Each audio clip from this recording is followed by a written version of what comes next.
Hey everyone, my name is Chris Lambert, and on this channel we talk Kanye West news. So let's talk some Kanye West news. The big thing, and this is probably a good sign because Jesus is King is supposed to come out on the 27th, and it's currently technically the 24th, a little after midnight right now. And it's very close. And Kanye's been in this protracted legal battle with his publisher since November of last year or October of last year, and we found out about it in December January period, where he was suing, saying that he was essentially in an unending servitude, and we didn't know what was going to happen. Was Kanye going to get his way? The company countersued him, so that wasn't good. And a lot of us maybe speculated, or didn't maybe speculate, a lot of us did speculate that this might have had something to do with the delay of Yandhi, especially with Kanye when he was in Africa talking about people trying to control him and touching his brain. It made sense in the context of ownership of him and control of him. And a few months later, that's when we realized that he's been in this lawsuit to try to gain control of his publishing, that he was considering slavery and ownership. So yeah, I could imagine him saying that he wasn't going to release music until he got the rights to his publishing. And I ended up writing a story on the song Brothers that was supposed to come out, kind of came out, but never really came out. And in talking to Seven Aurelius, who wrote the original version of the song and helped produce it, he said something about Kanye and publishing, right? That there was something with Def Jam not letting the song come out because of the legal battle. I didn't get a lot of details on it, but he had posted about it on Instagram, saying that he, just let the music come out. So that rumor, if it was true, seems concluded at this point, because just days before this album's supposed to come out, we have a resolution. So if that really is what was holding up, Kanye's just saying he wasn't going to release any music whatsoever until the lawsuit was settled, that kind of makes sense.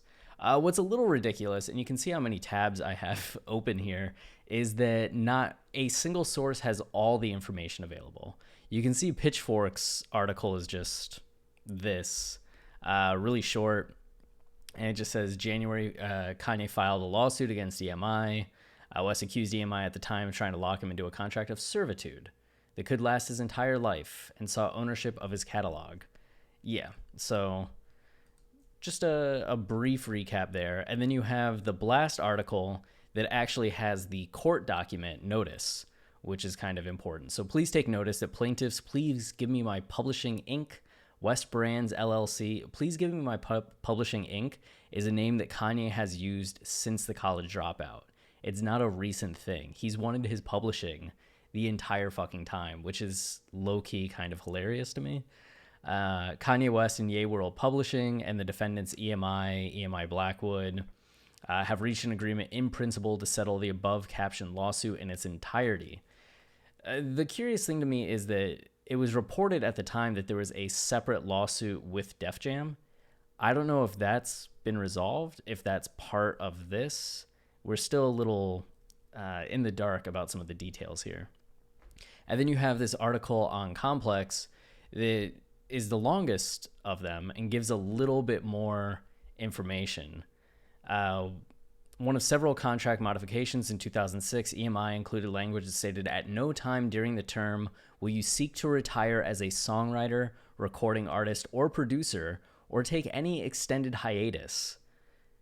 Jesus, like that is quite the clause, and it does seem unnecessary, like unenforceable.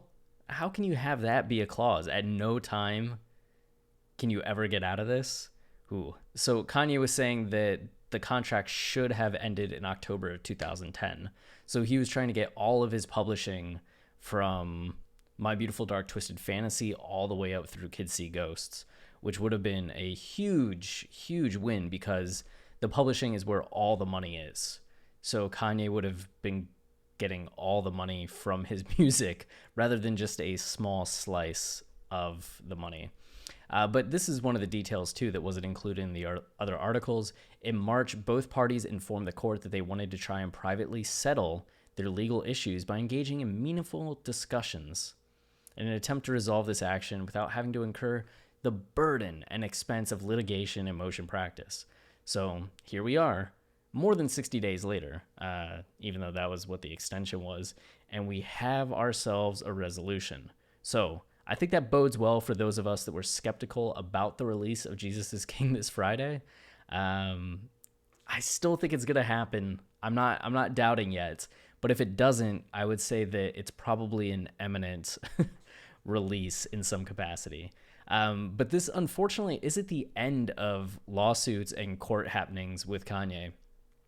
So just a few days ago, Kanye West heading to trial in a $600,000 Yeezy battle. And this actually goes back to something else that happened in January of 2019. So the company Toki Senai claims that West deceived them and created a fake company to avoid payment. He had ordered a bunch of fabric from them, and the order was so large that they had to spend a lot of money, $600,000. And when they asked Kanye for the money and wanted to give him the material, he was just like, nope, don't need it. Sorry. They're like, we had a contract. What do you mean? So this has been going on for a long time. So we'll see what goes on there. I feel like it's kind of a drop in the bucket overall.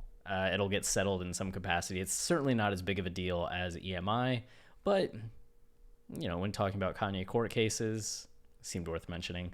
Otherwise, with Jesus is King coming out, we're going to have a reaction podcast Friday as soon as the album comes out, and then start in on our weekly song analyses starting from that next Tuesday or Wednesday or Friday.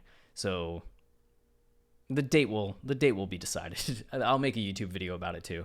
But we're going to have plenty of coverage. If there is a narrative or themes on the album, which there have been on every Kanye album, we'll be talking about them, illuminating them, and also be making videos on the channel to also discuss what we're thinking about the songs, the album itself, answering your questions about the album.